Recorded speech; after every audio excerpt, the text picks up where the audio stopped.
Okay, what's up mga dre? Dito tayo sa ating kaibigan at pinaayos natin yung sasakyan. Tinanggal namin yung cover ng makina, sobrang dumi oh. Yun, oh. Kaya nagbabara siya, nagchichik engine, yan pala yung status niya. So ito ngayon ang pinaka-rap-top niya, dapat malinis daw to.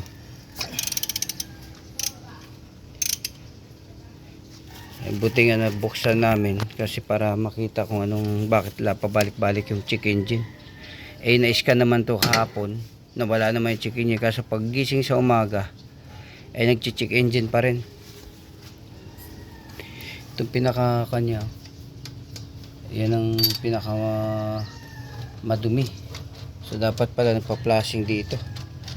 Yung kaibigan ko sila kay Jel, kasi kasama ko yan sa pagbabiyahe. Balik! So yun, dapat may makakuha kayo dito idea guys, para kung anong dapat gawin dito, paano mag-flashing, paano maglinis. Kasi pag hindi pala nalinis, so 3 taon na kasi to guys yung yung makina hindi nabuksan. So ngayon pa lang, at tinignan nga, yun nga, sobrang dumi.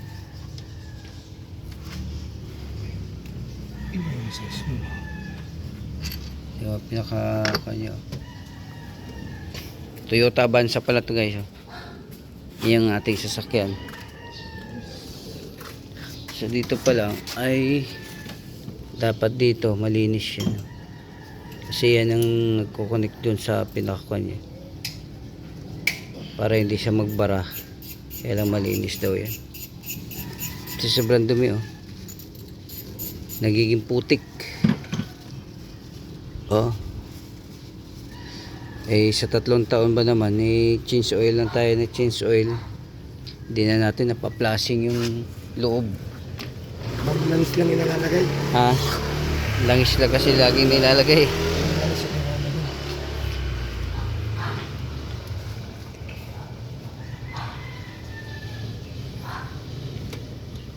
So ito yung ating makina. Ayan.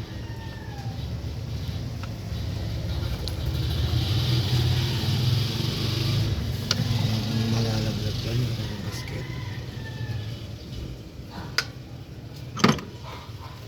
Baklas siya itong pinakalagay ng sensor niya. Bago ngayong langis. Bago ngayong langis. Sensor ko nga lang yun, 2 araw pa lang. Ano ka na? Linis na tayo. Sige. Yan guys, lilinisin na namin yung cover. Baka sakaling masolusyonan ng check engine. Tsaka pag may ipon na tayo, tsaka natin magpapalit ulit ng mga kanya, kailangan palitan. Putik-putik na siya.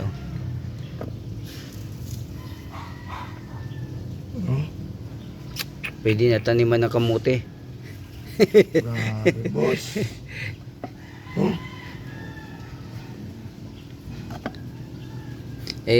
Akala ko nag-problema to sa aircon, kasi minsan yung aircon di rin gumagana. Yung pala dito talaga problema. Di na masaya guys.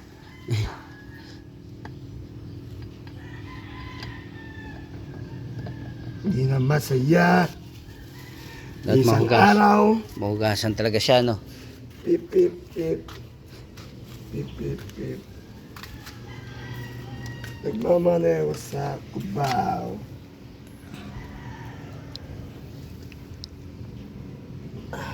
Tanggalin mo yung rubber. Itong takip niya guys sa taas ng makina. Valve cover. Yan ang tinatawag na valve cover guys.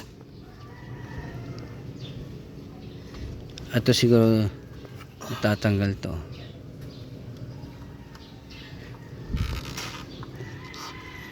Bank cover. Valve. Valve. Akala ko bank cover eh. Valve cover yan.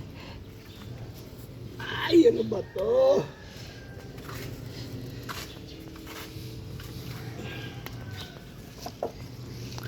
Ito, yan. Sakit sa ulo pala to pagka may mga ganyan. Baka makagpalit ko ito. Ano ah?